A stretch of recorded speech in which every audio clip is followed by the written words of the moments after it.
This channel does not promote any violence, harmful, or illegal activities. All content provided by this channel is meant for an educational purpose only. Bangla চলচ্চিত্রের ইতিহাসে মহানায়ক উত্তম কুমার এক অবিস্মরণীয় নাম। 1926 সালে 3রা September কলকাতার আহিরিটোলায় তার মামার বাড়িতে জন্ম।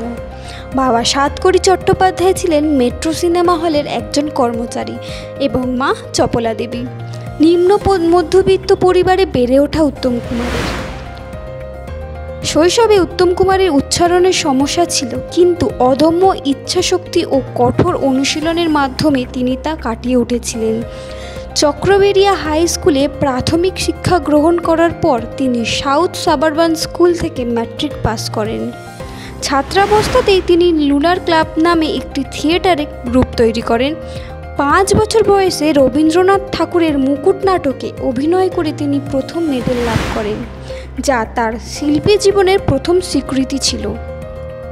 পারিবারিক আর্থিক অসচ্ছলতার কারণে শেষ বর্ষে পড়া ছেড়ে দিতে বাধ্য হন। 1953 সালের মুক্তিপ্রাপ্ত 74.5 ছবিতে অভিনয় করে তিনি প্রথম সাফল্যের মুখ দেখেন। এই ছবিতে তার বিপরীতে ছিলেন সুচিত্রা সেন, যা বাংলা সিনেমার এক নতুন অধ্যায়ের সূচনা করে। 74.5 ছবির পর উত্তম সুচিত্রা জুটি বাংলা চলচ্চিত্রে এক অবিস্মরণীয় ইতিহাস তৈরি করে। তাদের রসায়ন এতটাই দর্শকপ্রিয় ছিল যে বাংলা ছবির দর্শক এই জুটিকে ড্রিম পেয়ার হিসেবে গ্রহণ করে। হারানো সুর, সপ্তপদী, পথে হলো দেরি, সাগরিকা, শিল্পী, চাওয়া পাওয়া, বিপাশা সহ অসংখ্য ছবিতে তাদের জুটি ম্যাজিক সৃষ্টি করে। শুধুমাত্র রোম্যান্টিক নায়ক হিসেবেই নয়, উত্তম কুমার বিভিন্ন ধরনের চরিত্রে তার অভিনয় দক্ষতার ছাপ রেখে গেছেন। তিনি সত্যজিৎ রায়ের মতো আন্তর্জাতিক খ্যাতিসম্পন্ন পরিচালকের সঙ্গেও কাজ করেছেন। তার আত্মজীবনী হারানো দিনগুলি, মোর এবং পরে আমি নামে প্রকাশিত হয়। জীবনের শেষ দিকেও তিনি অত্যন্ত ব্যস্ত ছিলেন। অগবধূ সুন্দরী ছবির শুটিং চলাকালীনই তিনি অসুস্থ হয়ে পড়েন।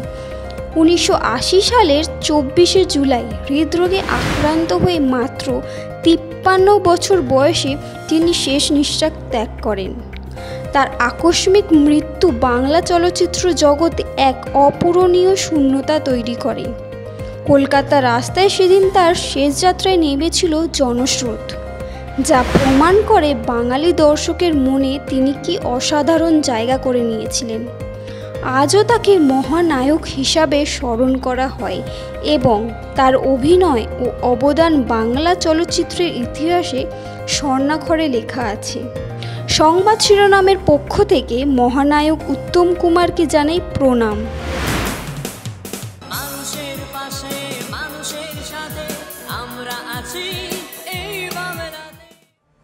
আপনারা দেখছেন সংবাদ শিরোনাম।